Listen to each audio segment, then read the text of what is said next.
Friends, in this audio, I am going to speak about Marshall McLuhan, one of the prominent communication scholars of the modern times. Herbert Marshall McLuhan, who lived in between 1911 and 1980, was a Canadian philosopher, a colleague of Harold Innis in the University of Toronto, and greatly inspired by him. His theories have prominent place in the field of communication studies.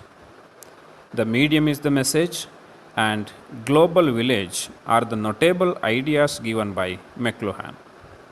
He predicted World Wide Web almost 30 years before it was invented. Some of the important works of Marshall McLuhan are The Mechanical Bride, published in 1951, The Gutenberg Galaxy, 1962, Understanding Media, 1964, The Medium is the Massage, 1967, and War and Peace in the Global Village in 1968. Let us have a glance of these books and look into some of the main ideas conveyed through these works.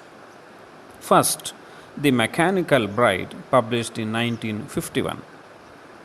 The Mechanical Bride, Folklore of Industrial Man, is a pioneering study in the field of popular culture.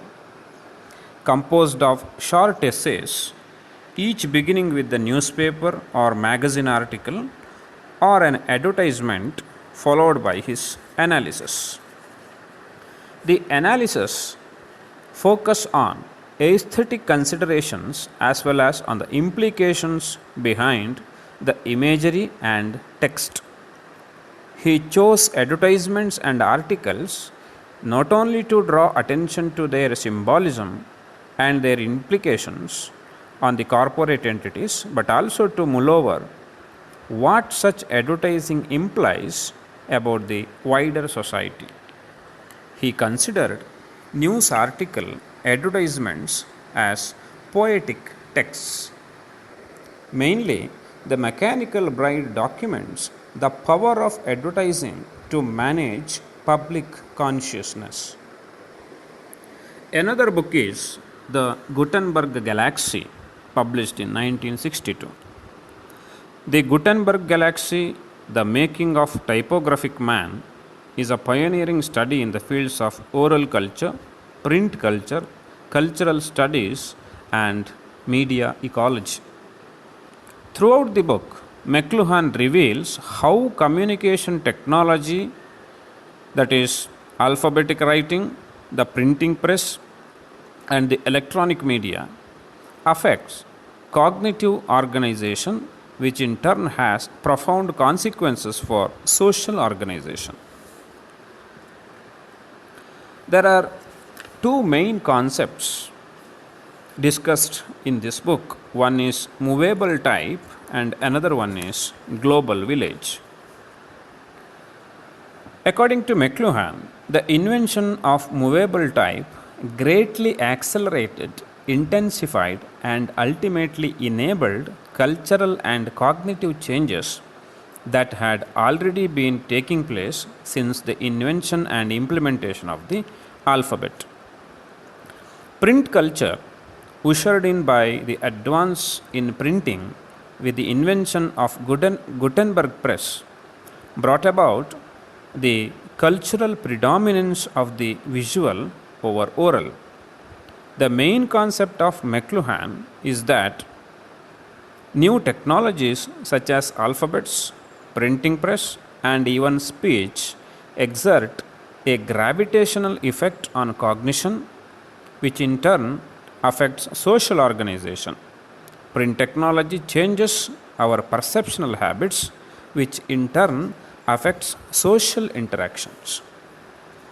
According to McLuhan, this advance of print technology contributed to and made possible modern trends in the Western world, like individualism, democracy, Protestantism, capitalism, and nationalism. Another concept here is global village. In the early 1960s, McLuhan wrote that the visual individualistic print culture would soon be brought to an end by what he called electronic interdependence. That is, when electronic media replaces visual culture with oral culture. In this new age, humankind will move from individualism and fragmentation to a collective identity with the tribal base. He termed this new social organization the global village. Though the WWW, the World Wide Web, was invented almost 30 years after the Gutenberg galaxy and 10 years after his death, McLuhan prophesied the web technology seen today as early as 1962. McLuhan's book won Canada's highest literary award during that time. Well, another book is Understanding Media, published in 1964. McLuhan's most widely known work, Understanding Media, The Extensions of Man, is a pioneering study in media theory. Dismayed by the way people approached and used new media, such as television, McLuhan famously argued that in the modern world we live mythically and integrally, but continue to think in the old fragmented space and time patterns of the pre-electric age. McLuhan proposed that media themselves, not the content they carry, should be the focus of the study, popularly quoted as medium is the message. His idea was that a medium affects the society not by the content delivered but by the characteristics of the medium itself. He gives the idea of a light bulb as an example. A light bulb does not have a content like that of a newspaper or TV, but it has a social effect. It helps people to work in the night. The bulb creates an environment by mere its presence. It does not matter if TV broadcasts children's programs or violent programs, its impact on society would be identical. He said, all media have characteristics that engage the viewer in different ways. For example, a passage in a book could be reread at will, but a movie had to be screened again in its entirety to study an individual part of it. McLuhan speaks here the concepts of hot and cool media.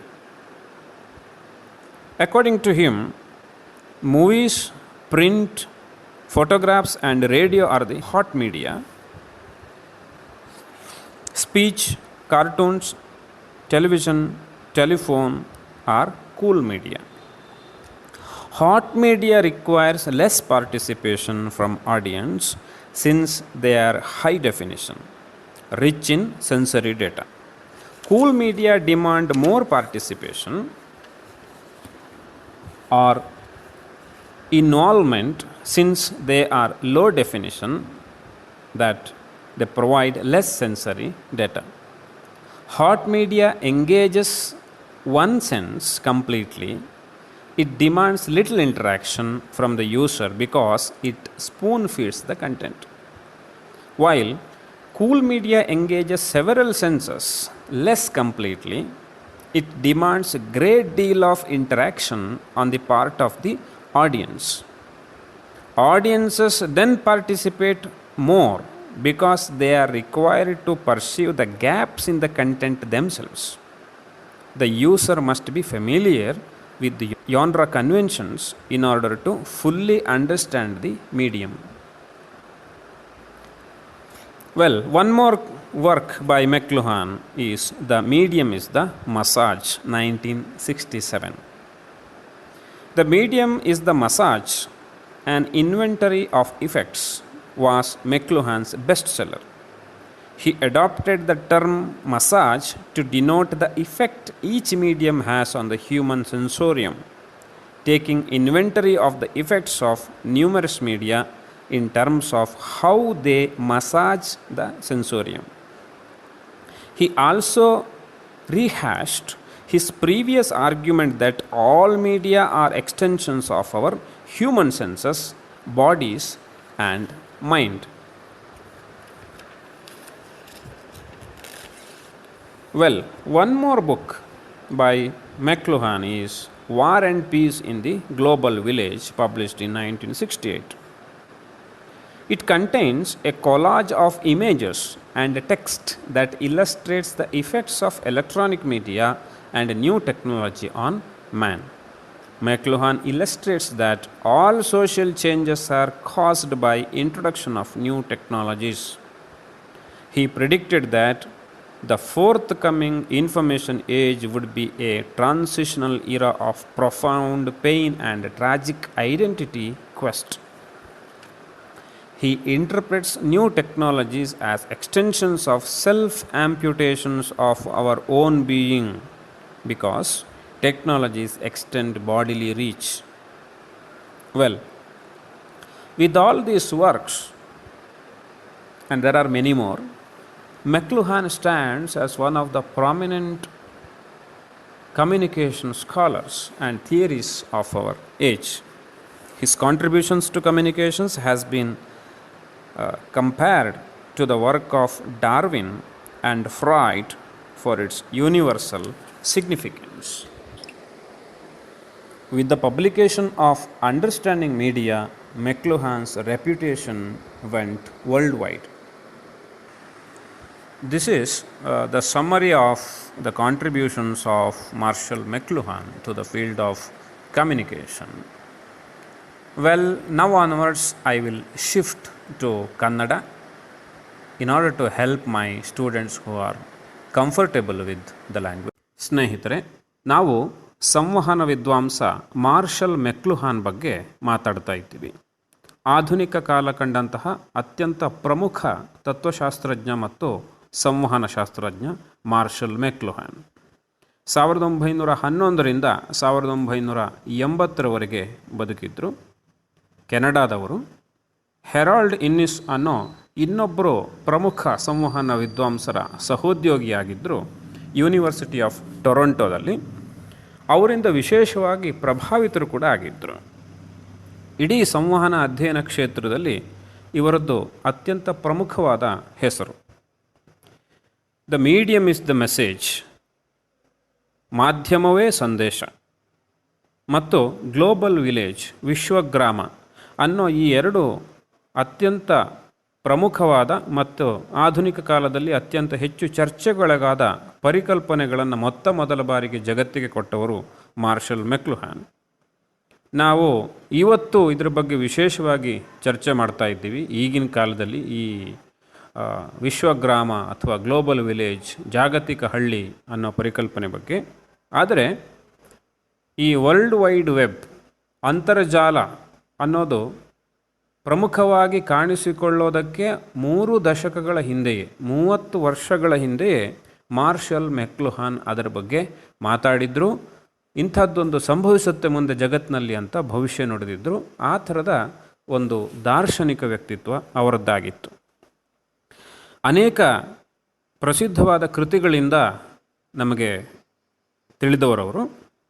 ಕೆಲವು ಪ್ರಮುಖ ಕೃತಿಗಳಂದರೆ 1951ರಲ್ಲಿ ಪ್ರಕಟವಾದ the mechanical bride, 62ರಲ್ಲಿ ಪ್ರಕಟವಾದ the Gutenberg Galaxy, 1964ರಲ್ಲಿ ಪ್ರಕಟವಾದ understanding media, 67ರಲ್ಲಿ ಪ್ರಕಟವಾದ the medium is the massage, 1968ರಲ್ಲಿ ಪ್ರಕಟವಾದ war and peace in the global village. ಇನ್ನೂ ಅನೇಕ ಕೃತಿಗಳಿವೆ. ಮಾಧ್ಯಮ ಅಧ್ಯಯನ ದೃಷ್ಟಿಯಿಂದ ಇವನ್ನು ನಾವು ಅತ್ಯಂತ ಪ್ರಮುಖವಾದ ಕೃತಿಗಳು ಅಂತ ಪರಿಗಣಿಸ್ತೀವಿ. ಇವುಗಳನ್ನೇ ನಾವು ಒಂದೊಂದನ್ನಾಗಿ ನೋಡೋ ಮೂಲಕ ಅವರ ಸಂವಹನ ಕುರಿತಾದ ಚಿಂತನೆಗಳನ್ನು ಅರ್ಥ ಮಾಡಿಕೊಳ್ಳೋದಕ್ಕೆ ಪ್ರಯತ್ನ ಪಡೋಣ. ಮೊದಲನೇ ಅವರ ಪುಸ್ತಕ ದಿ ಮೆಕ್ಯಾನಿಕಲ್ ಬ್ರೈಡ್ 1951ರಲ್ಲಿ ಪ್ರಕಟವಾಗಿತ್ತು. ಈ ಪುಸ್ತಕದ ಪೂರ್ತಿ ಹೆಸರು the mechanical bride folklore of industrial man. ಜನಪ್ರಿಯ ಸಂಸ್ಕೃತಿ ಅನ್ನೋ ವಿಷಯದ ಕ್ಷೇತ್ರದಲ್ಲಿ ಅತ್ಯಂತ ಆರಂಭಿಕವಾಗಿ ಪ್ರಧಾನವಾಗಿ ಬಂದಂತಹ ಒಂದು ಕೃತಿ ಇದು. ಈ ಪುಸ್ತಕದಲ್ಲಿ ಅನೇಕ ಪ್ರಬಂಧಗಳಿವೆ. ಪ್ರತಿ ಪ್ರಬಂಧ ಕೂಡ ಯಾವುದಾದ್ರೂ ಒಂದು ಪತ್ರಿಕೆ ಅಥವಾ ಮ್ಯಾಗಝಿನ್ನ ಒಂದು ಲೇಖನ ಇಲ್ಲವೇ ಒಂದು ಜಾಹೀರಾತಿನಿಂದ ಆರಂಭವಾಗುತ್ತೆ. ಆ ಇಡೀ ಲೇಖನ ಪ್ರಬಂಧದಲ್ಲಿ ಆ ಲೇಖನ ಅಥವಾ ಆ ಪತ್ರಿಕೆಯ ಜಾಹೀರಾತಿನ ಕುರಿತಾದ ಒಂದು ವಿಶ್ಲೇಷಣೆ ಇರ್ತಾ ಇತ್ತು. ಆ ಲೇಖನದಲ್ಲಿ ಅವರು ಆಯ್ಕೆ ಮಾಡಿಕೊಂಡ ಲೇಖನ ಮತ್ತು ಅಥವಾ ಜಾಹೀರಾತು ಇವುಗಳ ಕುರಿತಾದ ಒಂದು ರೀತಿಯ ಅವುಗಳಲ್ಲಿರುವ ಸೃಜನಶೀಲತೆಯ ಅಥವಾ ಸೌಂದರ್ಯೋಪಾಸನೆಯ ದೃಷ್ಟಿಯ ಅಂಶಗಳನ್ನು ಅವರು ಚರ್ಚೆ ಮಾಡ್ತಾಯಿದ್ರು, ಅಥವಾ ಅವುಗಳ ಪ್ರಭಾವ ಓದುಗರ ಮೇಲೆ ಹೇಗಾಗುತ್ತೆ ಅನ್ನೋದನ್ನು ಅವರು ಚರ್ಚೆ ಮಾಡ್ತಾಯಿದ್ರು. ಅಂದರೆ ಈ ಲೇಖನ ಅಥವಾ ಜಾಹೀರಾತುಗಳಲ್ಲಿರೋ ಸಾಂಕೇತಿಕತೆ ಹೇಗೆ ಕಾರ್ಪೊರೇಟ್ ವಿಷಯಗಳ ಮೇಲೆ ತಮ್ಮ ಪ್ರಭಾವವನ್ನು ಬೀರುತ್ತೆ ಅನ್ನೋದಷ್ಟೇ ಅಲ್ಲದೆ ಸಾಮಾನ್ಯ ಸಮಾಜ ಅಥವಾ ವಿಸ್ತೃತವಾದ ಸಮಾಜದ ಮೇಲೆ ಅವುಗಳ ಪ್ರಭಾವ ಏನು ಅನ್ನೋದನ್ನು ಕೂಡ ಅವರು ವಿಶ್ಲೇಷಣೆ ಮಾಡ್ತಾಯಿದ್ರು. ಸುದ್ದಿ, ಲೇಖನ, ಜಾಹೀರಾತು ಎಲ್ಲವನ್ನೂ ಅವರು ಕಾವ್ಯಾತ್ಮಕ ಪಠ್ಯಗಳು ಅಂತ ಪರಿಗಣಿಸಿ ವಿಶ್ಲೇಷಣೆ ಮಾಡ್ತಾಯಿದ್ರು. ಇದು ಮೆಕ್ಲುಹಾನ್ ಅವರ ಒಂದು ವಿಶೇಷತೆ. ಒಟ್ಟಿನಲ್ಲಿ ಸಾರ್ವಜನಿಕ ಪ್ರಜ್ಞೆಯನ್ನು ಯಾವ ರೀತಿ ಜಾಹೀರಾತುಗಳು ನಿರ್ವಹಿಸುವ ಒಂದು ಶಕ್ತಿಯನ್ನು, ಪ್ರಭಾವವನ್ನು ಹೊಂದಿವೆ ಅನ್ನೋದನ್ನು ಅವರ ಮೆಕ್ಯಾನಿಕಲ್ ಬ್ರೈಡ್ ಪುಸ್ತಕ ಹೇಳುತ್ತೆ. ಇನ್ನು ಅವರ ಇನ್ನೊಂದು ಪುಸ್ತಕ ದಿ ಗುಟೆನ್ಬರ್ಗ್ ಗ್ಯಾಲಕ್ಸಿ 1962ರಲ್ಲಿ ಪ್ರಕಟವಾದ್ದು. ಇದು ಕೂಡ ಅತ್ಯಂತ ಪ್ರಮುಖವಾದ ಒಂದು ಕೃತಿ. ಮೌಖಿಕ ಸಂಸ್ಕೃತಿ, ಮುದ್ರಣ ಸಂಸ್ಕೃತಿ, ಸಾಂಸ್ಕೃತಿಕ ಅಧ್ಯಯನಗಳು ಹಾಗೂ ಮಾಧ್ಯಮ ಪರಿಸರ ಈ ವಿಷಯಗಳ ಬಗ್ಗೆ ವಿಶೇಷವಾದ ಅಧ್ಯಯನ ಮಾಡಿದಂತಹ ಒಂದು ಪುಸ್ತಕ ಇದು. ಮುದ್ರಣ ತಂತ್ರಜ್ಞಾನದಿಂದಾಗಿ ಒಟ್ಟು ಮನುಷ್ಯನ ಸಂಸ್ಕೃತಿ ಯಾವ ರೀತಿಯ ಬದಲಾವಣೆಗೊಳಗಾಗಿದೆ ಅನ್ನೋದ್ರ ಬಗ್ಗೆ ವಿಶೇಷವಾದ ಹೊಳಹುಗಳನ್ನು ಅವರು ಈ ಪುಸ್ತಕದಲ್ಲಿ ಕೊಡ್ತಾರೆ. ಈ ವರ್ಣಮಾಲೆ ಅಥವಾ ಅಕ್ಷರಗಳು, ಮುದ್ರಣಾಲಯ, ವಿದ್ಯುನ್ಮಾನ ಮಾಧ್ಯಮ ಇವನ್ನೆಲ್ಲ ಅವರು ಸಂವಹನದ ತಂತ್ರಜ್ಞಾನ ಅಂತ ಕರೆದರು. ಈ ಸಂವಹನದ ತಂತ್ರಜ್ಞಾನ ಹೇಗೆ ನಮ್ಮ ಅರಿವಿನ ಸಂಘಟನೆಯ ಮೇಲೆ ಪರಿಣಾಮ ಬೀರುತ್ತದೆ ಮತ್ತು ತತ್ಪರಿಣಾಮವಾಗಿ ಸಾಮಾಜಿಕ ಸಂಘಟನೆಯ ಮೇಲೆ ಹೇಗೆ ಪರಿಣಾಮ ಬೀರುತ್ತದೆ ಅನ್ನೋದನ್ನು ಅವರು ಈ ಪುಸ್ತಕದಲ್ಲಿ ವಿವರಿಸಿದ್ದಾರೆ. ಎರಡು ಪ್ರಮುಖ ಪರಿಕಲ್ಪನೆಗಳನ್ನು ಮೆಕ್ಲುಹಾನ್ ಈ ಪುಸ್ತಕದಲ್ಲಿ ಪರಿಚಯ ಮಾಡ್ತಾರೆ. ಒಂದು ಮೂವೇಬಲ್ ಟೈಪ್ ಅಥವಾ ಚಲಿಸುವ ಅಚ್ಚಿನ ಮೊಳೆಗಳು, ಇನ್ನೊಂದು ಗ್ಲೋಬಲ್ ವಿಲೇಜ್ ಅಥವಾ ವಿಶ್ವಗ್ರಾಮ, ಜಾಗತಿಕ ಹಳ್ಳಿ ಅನ್ನೋ ಪರಿಕಲ್ಪನೆಗಳು. ಮೆಕ್ಲುಹಾನ್ ಪ್ರಕಾರ ವರ್ಣಮಾಲೆ ಅಥವಾ ಅಕ್ಷರದ ಅನ್ವೇಷಣೆಯೊಂದಿಗೆ ಆರಂಭವಾದ ಸಾಂಸ್ಕೃತಿಕ ಹಾಗೂ ಅರಿವಿನ ಬದಲಾವಣೆಗಳು ಚಲಿಸುವ ಅಚ್ಚಿನ ಮೊಳೆಗಳ ಅನ್ವೇಷಣೆಯಾದಾಗ ಹೆಚ್ಚಿನ ವೇಗವನ್ನು ಪಡ್ಕೊಂಡವು.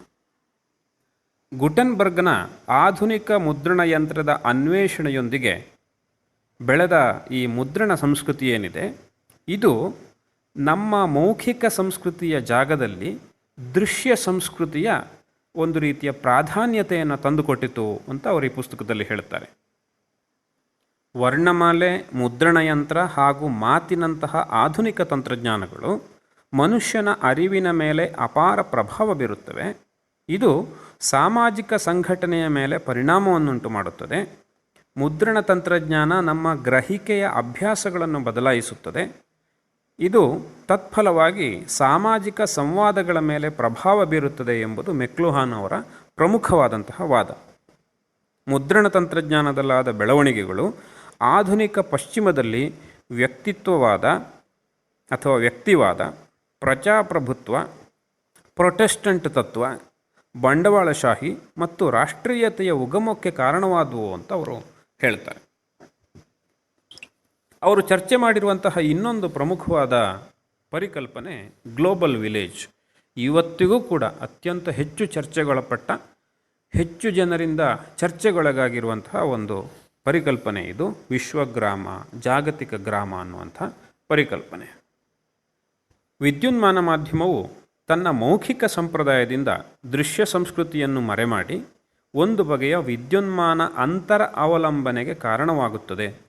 ದೃಶ್ಯಿಕ ಹಾಗೂ ವ್ಯಕ್ತಿಕೇಂದ್ರಿತವಾದ ಮುದ್ರಣ ಸಂಸ್ಕೃತಿಯು ಸದ್ಯದಲ್ಲೇ ಕೊನೆಯಾಗಲಿದೆ ಎಂದು ಮೆಕ್ಲುಹಾನ್ 1960ರ ದಶಕದಲ್ಲೇ ಬರೆದಿದ್ದರು. ಈ ಹೊಸ ಸಾಮಾಜಿಕ ಸಂಘಟನೆಯನ್ನೇ ಅವರು ಗ್ಲೋಬಲ್ ವಿಲೇಜ್ ಅಥವಾ ವಿಶ್ವಗ್ರಾಮ ಅಂತ ಕರೆದರು. ನೋಡಿ, ಈ WWW ಅಥವಾ ವರ್ಲ್ಡ್ ವೈಡ್ ವೆಬ್ ಅನ್ನೋದು ಮೆಕ್ಲುಹಾನ್ ಗುಟೆನ್ಬರ್ಗ್ ಗ್ಯಾಲಕ್ಸಿಯನ್ನು ಬರೆದ ಸುಮಾರು 30 ವರ್ಷಗಳ ನಂತರ ಅಥವಾ ಅವರ ಸಾವಿನ 10 ವರ್ಷದ ನಂತರ ಅನ್ವೇಷಣೆಯಾದರೂ ಆ ಕಾಲದಲ್ಲೇ ಅಂದರೆ 62ನೇ ಇಸ್ವಿಯಲ್ಲೇ ಮೆಕ್ಲುಹಾನ್ ಇದ್ರ ಬಗ್ಗೆ ಭವಿಷ್ಯ ನುಡಿದಿದ್ರು, ಈ ವೆಬ್ ಟೆಕ್ನಾಲಜಿ ಬಗ್ಗೆ. ಹೀಗಾಗಿ ಅವರನ್ನು ನಾವು ಅತ್ಯಂತ ಪ್ರಮುಖವಾದ ಸಂವಹನ ಚಿಂತಕ ಅಂತ ಪರಿಗಣಿಸೋದು. ಆ ಪುಸ್ತಕಕ್ಕೆ ಕೆನಡಾದ ಅತ್ಯಂತ ಉನ್ನತವಾದ ಸಾಹಿತ್ಯ ಪ್ರಶಸ್ತಿ ಕೂಡ ಆ ಕಾಲದಲ್ಲಿ ಲಭಿಸಿತು. ಇನ್ನು ಅಂಡರ್ಸ್ಟ್ಯಾಂಡಿಂಗ್ ಮೀಡಿಯಾ 1964ರಲ್ಲಿ ಪ್ರಕಟವಾದ ಪುಸ್ತಕ. Understanding media the extensions of man ಅನ್ನೋ ಪುಸ್ತಕ ಸಂವಹನ ಸಿದ್ಧಾಂತಗಳಿಗೆ ಅತ್ಯಂತ ಪ್ರಮುಖವಾದ ಕೊಡುಗೆ ಅಂತ ನಾವು ಇದನ್ನು ಪರಿಗಣಿಸ್ತೀವಿ. ಈ ಪುಸ್ತಕ ಪ್ರಕಟವಾದ ಮೇಲೆ ಮಾರ್ಷಲ್ ಮೆಕ್ಲುಹಾನ್ ಅವರ ಪ್ರಸಿದ್ಧಿ ಇಡೀ ವಿಶ್ವಕ್ಕೆ ಹರಡಿತು ಅಂತ ಹೇಳ್ತೀವಿ. ಟಿವಿಯಂತಹ ಹೊಸ ಮಾಧ್ಯಮಗಳನ್ನು ಜನರು ನೋಡಿದ ಮತ್ತು ಬಳಸಿದ ಬಗೆಯಿಂದ ನಿರಾಶೆಗೊಂಡ ಮೆಕ್ಲುಹಾನ್, ನಾವು ಪೌರಾಣಿಕವಾಗಿ ಮತ್ತು ಸಮಗ್ರವಾಗಿ ಬದುಕುತ್ತೇವೆ, ಆದರೆ ಅದೇ ಹಳೆಯ ವಿದ್ಯುತ್ಪೂರ್ವ ಕಾಲದ ಸಮಯ ವಿನ್ಯಾಸ ಹಾಗೂ ವಿಘಟಿತ ಸ್ಥಳದ ನೆಲೆಯಲ್ಲಿ ಮಾತ್ರ ಯೋಚಿಸ್ತಾ ಇದ್ದೇವೆ ಅಂತ ಹೇಳಿದರು ಮೆಕ್ಲುಹಾನ್. ಮಾಧ್ಯಮಗಳು ನೀಡುವ ವಿಚಾರ ಅಲ್ಲ, ಮಾಧ್ಯಮಗಳೇ ಅಧ್ಯಯನದ ಕೇಂದ್ರಗಳಾಗಬೇಕು ಅನ್ನೋದು ಅವರ ಅಭಿಪ್ರಾಯ. ಇದನ್ನೇ ಅವರು ಮಾಧ್ಯಮವೇ ಸಂದೇಶ, ಮೀಡಿಯಮ್ ಇಸ್ ದ ಮೆಸೇಜ್ ಅಂತ ಕರೆದಿದ್ದು. ಮಾಧ್ಯಮವು ತನ್ನ ವಸ್ತು ವಿಷಯಗಳಿಂದಲ್ಲ, ತನ್ನ ಲಕ್ಷಣಗಳಿಂದಲೇ ಸಮಾಜದ ಮೇಲೆ ಪರಿಣಾಮ ಬೀರುತ್ತದೆ ಅನ್ನೋದು ಅವರ ವಾದ. ಇದಕ್ಕೆ ಮೆಕ್ಲುಹಾನ್ ಒಂದು ವಿದ್ಯುತ್ ಬಲ್ಬಿನ ಉದಾಹರಣೆ ಕೊಡ್ತಾರೆ.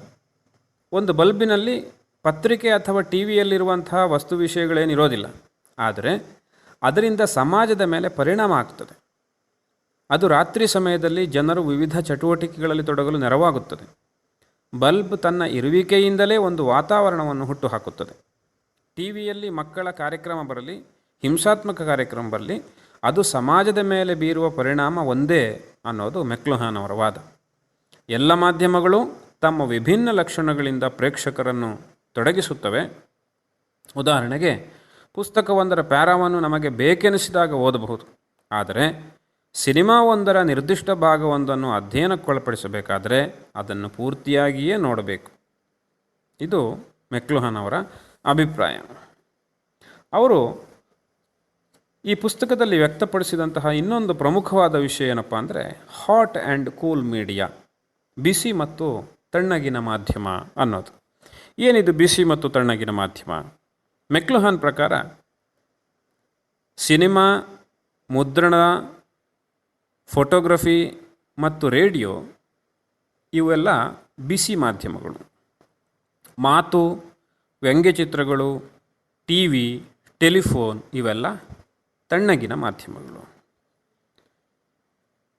ಏನಿದಕ್ಕೆ ಅವರು ವಿವರಣೆ ಕೊಡ್ತಾರೆ ಅಂತ ನೋಡಿದರೆ, ಈ ಹಾಟ್ ಮೀಡಿಯಾ ಅಂತ ಏನು ಕರಿತೀವಿ ನಾವು, ಬಿಸಿ ಮಾಧ್ಯಮಗಳು, ಇವು ಪ್ರೇಕ್ಷಕರಿಂದ ಅತ್ಯಂತ ಕಡಿಮೆ ಭಾಗವಹಿಸುವಿಕೆಯನ್ನು ನಿರೀಕ್ಷಿಸ್ತವೆ. ಯಾಕೆಂದರೆ ಅವನ್ನು ಹೈ ಡೆಫಿನಿಷನ್ ಮೀಡಿಯಾಗಳು ಅಂತ ಕರೀತಾರೆ. ಅಂದರೆ ಅವು ಐಂದ್ರಿಕ ದತ್ತಾಂಶಗಳಿಂದ ಹೆಚ್ಚು ಶ್ರೀಮಂತವಾಗಿವೆ. ಆದರೆ ಈ ಕೂಲ್ ಮೀಡಿಯಾ ಅಂತ ಏನು ಕರಿತೀವಿ, ಅವು ಪ್ರೇಕ್ಷಕರಿಂದ ಹೆಚ್ಚಿನ ಭಾಗವಹಿಸುವಿಕೆಯನ್ನು ನಿರೀಕ್ಷಿಸ್ತವೆ ಅಥವಾ ಹೆಚ್ಚಿನ ಇನ್ವಾಲ್ವ್ಮೆಂಟನ್ನು ಬಯಸ್ತವೆ. ಯಾಕೆಂದರೆ ಅವು ಲೋ ಡೆಫಿನಿಷನ್ ಮೀಡಿಯಾ ಅಥವಾ ಅತ್ಯಂತ ಕಡಿಮೆ ಐಂದ್ರಿಕ ದತ್ತಾಂಶಗಳನ್ನು ಒದಗಿಸುವಂತಹ ಮಾಧ್ಯಮಗಳು ಅಂತ ಮೆಕ್ಲುಹಾನ್ ಹೇಳ್ತಾರೆ. ಈ ಹಾಟ್ ಮೀಡಿಯಾಗಳು ಯಾವುದಾದರೂ ಒಂದು ಇಂದ್ರಿಯವನ್ನು ಸಂಪೂರ್ಣವಾಗಿ ತೊಡಗಿಸಿಕೊಳ್ಳೋ ಹಾಗೆ ಮಾಡ್ತವೆ. ಅವು ಕಂಟೆಂಟನ್ನು ಸ್ಪೂನ್ ಫೀಡ್ ಮಾಡೋದರಿಂದ, ಅಂದರೆ ಸಿದ್ಧಪಡಿಸಿ ಪ್ರೇಕ್ಷಕರಿಗೆ ಕೊಡೋದರಿಂದ ಪ್ರೇಕ್ಷಕರ ಇನ್ವಾಲ್ವ್ಮೆಂಟ್ ಅಥವಾ ಇಂಟರ್ಯಾಕ್ಷನ್, ಅವರ ಸಂವಾದ ತುಂಬ ಕಡಿಮೆ ಇರುತ್ತೆ ಇಲ್ಲಿ. ಇನ್ನು ಕೂಲ್ ಮೀಡಿಯಾ, ಈ ತಂಪು ಮಾಧ್ಯಮಗಳು ಪ್ರೇಕ್ಷಕರ ಅನೇಕ ಇಂದ್ರಿಯಗಳನ್ನು ಕಡಿಮೆ ಮಟ್ಟದಲ್ಲಿ ಬಳಕೆಯಾಗುವ ಹಾಗೆ ಮಾಡುತ್ತವೆ. ಈ ಕಾರಣಕ್ಕೆ ಪ್ರೇಕ್ಷಕರು ಹೆಚ್ಚು ಹೆಚ್ಚಾಗಿ ಒಂದು ಸಂವಹನದ ಪ್ರಕ್ರಿಯೆಯಲ್ಲಿ ಭಾಗವಹಿಸಬೇಕು ಅಂತ ಈ ಕೂಲ್ ಮೀಡಿಯಾಗಳು ನಿರೀಕ್ಷೆ ಮಾಡುತ್ತವೆ. ಇಂತಹ ಮಾಧ್ಯಮಗಳು ಒದಗಿಸುವ ವಸ್ತು ವಿಷಯ ಏನಿದೆ, ಅವುಗಳ ನಡುವಿನ ಗ್ಯಾಪ್ ಇರುತ್ತಲ್ಲ, ಆ ಅಂತರ, ಅದನ್ನು ಅರ್ಥ ಮಾಡಿಕೊಳ್ಳೋದಕ್ಕೆ ಅವರ ಭಾಗವಹಿಸುವಿಕೆ ಹೆಚ್ಚಾಗಿ ಅಗತ್ಯ ಬೀಳುತ್ತೆ. ಅದರ ಜೊತೆಗೆ ಈ ಮಾಧ್ಯಮಗಳಲ್ಲಿ ಈ ಕೂಲ್ ಮೀಡಿಯಾ ಅಂತೇನಿದೆ, ಈ ಮೀಡಿಯಾದಲ್ಲಿ ಬರೋ ವಿಷಯಗಳನ್ನು ಅರ್ಥ ಮಾಡೋದಕ್ಕೆ, ಕಂಟೆಂಟನ್ನು ಅರ್ಥ ಮಾಡೋದಕ್ಕೆ ಆ ಮಾಧ್ಯಮಗಳ ತತ್ವಗಳನ್ನು ಅಥವಾ ಲಕ್ಷಣಗಳನ್ನು ಪ್ರೇಕ್ಷಕ ತುಂಬ ಸಂಪೂರ್ಣವಾಗಿ ಅರ್ಥ ಮಾಡ್ಕೊಳ್ಬೇಕಾಗತ್ತೆ ಮೊದಲೇ. ಇನ್ನೊಂದು ಪ್ರಮುಖವಾದ ಪುಸ್ತಕ ಮೆಕ್ಲುಹಾನ್ ಅವರದ್ದು ಮೀಡಿಯಮ್ ಈಸ್ ದ ಮಸಾಜ್ ಅನ್ನೋ ಪುಸ್ತಕ 1967ರಲ್ಲಿ ಪ್ರಕಟವಾದ್ದು. The medium is the massage an inventory of effects ಅನ್ನೋದು ಇದರ ಪೂರ್ತಿ ಹೆಸರು. ಮೆಕ್ಲುಹಾನ್ ಪುಸ್ತಕಗಳ ಪೈಕಿ ಅತ್ಯಂತ ಹೆಚ್ಚು ಮಾರಾಟವಾದ ಪುಸ್ತಕವೇ ಇದು, ಮೀಡಿಯಮ್ ಈಸ್ ದ ಮಸಾಜ್. ಒಂದು ಮಾಧ್ಯಮದ ಪ್ರಭಾವ ಮನುಷ್ಯನ ಸಂವೇದನೆಯ ಕೇಂದ್ರದ ಮೇಲೆ ಬೀರೋ ಪ್ರಭಾವವನ್ನು ತೋರಿಸೋದಕ್ಕಾಗಿ ಮೆಕ್ಲುಹಾನ್ ಈ ಮಸಾಜ್ ಅನ್ನೋ ಪದವನ್ನು ಬಳಸ್ತಾರೆ. ಎಲ್ಲ ಮಾಧ್ಯಮಗಳು ಹೇಗೆ ಮನುಷ್ಯನ ಇಂದ್ರಿಯ, ದೇಹ ಮತ್ತು ಮನಸ್ಸಿನ ವಿಸ್ತರಣೆಗಳು ಅನ್ನೋದನ್ನು ಅವರು ತಮ್ಮ ಹಿಂದಿನ ಪುಸ್ತಕಗಳಲ್ಲಿ ವಿವರಿಸಿದ್ರೋ ಅದನ್ನೇ ಈ ಪುಸ್ತಕದಲ್ಲಿ ಅವರು ಮರು ನಿರೂಪಿಸ್ತಾರೆ ಮತ್ತು ಮುಂದುವರೆಸ್ಕೊಂಡು ಹೋಗ್ತಾರೆ. ಇನ್ನು war and peace in the global village ಅನ್ನೋದು ಮೆಕ್ಲುಹಾನ್ 1968ರಲ್ಲಿ ಪ್ರಕಟಿಸಿದ ಇನ್ನೊಂದು ಪ್ರಮುಖವಾದ ಪುಸ್ತಕ. ವಿದ್ಯುನ್ಮಾನ ಮಾಧ್ಯಮ ಮತ್ತು ನವ ಮಾಧ್ಯಮಗಳು ಮನುಷ್ಯನ ಮೇಲೆ ಯಾವ ರೀತಿಯ ಪ್ರಭಾವವನ್ನು ಬೀರುತ್ತವೆ ಅನ್ನೋದನ್ನು ಹಲವಾರು ಚಿತ್ರ ಮತ್ತು ಪಠ್ಯಗಳ ಒಂದು ಕೊಲಾಜ್ ಮೂಲಕ ಈ ಪುಸ್ತಕದಲ್ಲಿ ವಿವರಿಸ್ತಾರೆ. ಸಮಾಜದಲ್ಲಿ ಆಗೋ ಎಲ್ಲ ಬದಲಾವಣೆಗಳು ಕೂಡ ಹೊಸ ತಂತ್ರಜ್ಞಾನದ ಜಾರಿಯಿಂದಲೇ ಆಗೋದು ಅನ್ನೋದು ಮೆಕ್ಲುಹಾನ್ ಅವರ ವಾದ. ಮುಂಬರುವ ಮಾಹಿತಿ ಯುಗವು ಆಳವಾದ ನೋವಿನ ಹಾಗೂ ದುರಂತ ಗುರುತಿನ ಪ್ರಶ್ನೆಯ ಪರಿವರ್ತನೆಯ ಯುಗ ಆಗಲಿದೆ ಎನ್ನುತ್ತಾರೆ ಮೆಕ್ಲುಹಾನ್. ಅವರ ಪ್ರಕಾರ ಹೊಸ ತಂತ್ರಜ್ಞಾನಗಳು ನಮ್ಮ ಅಸ್ತಿತ್ವದ ಸ್ವಯಂ ಅಂಗಚ್ಛೇದನಗಳು, ಏಕೆಂದರೆ ತಂತ್ರಜ್ಞಾನಗಳು ದೈಹಿಕ ವ್ಯಾಪ್ತಿಯನ್ನು ವಿಸ್ತರಿಸುತ್ತವೆ. ಒಟ್ಟಿನಲ್ಲಿ ಮೆಕ್ಲುಹಾನ್ ಆಧುನಿಕ ಕಾಲದ ಅತ್ಯಂತ ಪ್ರಮುಖವಾದ ಸಂವಹನ ವಿದ್ವಾಂಸರಲ್ಲಿ ಒಬ್ಬರು ಅನ್ನೋದರಲ್ಲಿ ಯಾವುದೇ ಸಂಶಯ ಇಲ್ಲ. ಹಾಗಂತ ಅವರ ಬಗ್ಗೆ ಯಾವುದೇ ವಿರೋಧಗಳು ಬರಲಿಲ್ಲ, ಜನ ಎಲ್ಲವನ್ನೂ ಒಪ್ಕೊಂಡ್ರು ಅಂತಲ್ಲ. ಮೆಕ್ಲುಹಾನ್ ಕೂಡ ವಿಮರ್ಶಕರಿಂದ ಸಾಕಷ್ಟು ಟೀಕೆ ಹಾಗೂ ವಿಮರ್ಶೆಗಳನ್ನು, ವಿರೋಧಗಳನ್ನು ಎದುರಿಸಿದರು ತಮ್ಮ ವಿಚಾರಕ್ಕೆ. ಆದರೂ ಕೂಡ ಅವೆಲ್ಲ ಸಾರ್ವಕಾಲಿಕವಾಗಿ ಚರ್ಚೆಗೆ ಒಳಮಾಡಿದಂತಹ ವಿಷಯಗಳಾಗಿವೆ. ಡಾರ್ವಿನ್ ಮತ್ತು ಸಿಗ್ಮಂಡ್ ಫ್ರಾಯ್ಡ್ ತಮ್ಮ ಕ್ಷೇತ್ರಗಳಲ್ಲಿ ಯಾವ ರೀತಿಯ ಕೆಲಸಗಳನ್ನು ಮಾಡಿದ್ರೋ ಅಥವಾ ತಮ್ಮ ಕ್ಷೇತ್ರಗಳಿಗೆ ಯಾವ ರೀತಿಯ ಕೊಡುಗೆಗಳನ್ನು ನೀಡಿದ್ರೋ ಅದೇ ಥರದ ಕೊಡುಗೆಗಳನ್ನು ಮೆಕ್ಲುಹಾನ್ ಅವರು ಸಂವಹನ ಕ್ಷೇತ್ರಕ್ಕೆ ಕೊಟ್ಟರು ಅನ್ನೋ ಒಂದು ಜನಪ್ರಿಯತೆಯನ್ನು, ಪ್ರಸಿದ್ಧಿಯನ್ನು ಪಡೆದಿದ್ದಾರೆ. ಇವಿಷ್ಟು ಸಂಕ್ಷಿಪ್ತವಾಗಿ ಮೆಕ್ಲುಹಾನ್ ಅವರ ಬಗ್ಗೆ ನಾವು ಹೇಳಬಹುದಾದ ವಿಚಾರಗಳು. ಇನ್ನೂ ಕೂಡ ಅವರ ತತ್ವ ವಿಚಾರಗಳು, ಚಿಂತನೆಗಳ ಬಗ್ಗೆ ತಿಳ್ಕೊಳ್ಳೋದು ಸಾಕಷ್ಟಿದೆ. ಅದನ್ನು ನಮ್ಮ ಸ್ವಂತ ಅಧ್ಯಯನದಿಂದ ನಾವು ಪಡ್ಕೊಳ್ಳೋದು ಹೆಚ್ಚು ಮುಖ್ಯ ಆಗುತ್ತೆ. ಇಷ್ಟನ್ನು ತಾಳ್ಮೆಯಿಂದ ಬಿಡುವು ಮಾಡ್ಕೊಂಡು ಕೇಳಿದ ನಿಮಗೆಲ್ಲರಿಗೂ ಕೂಡ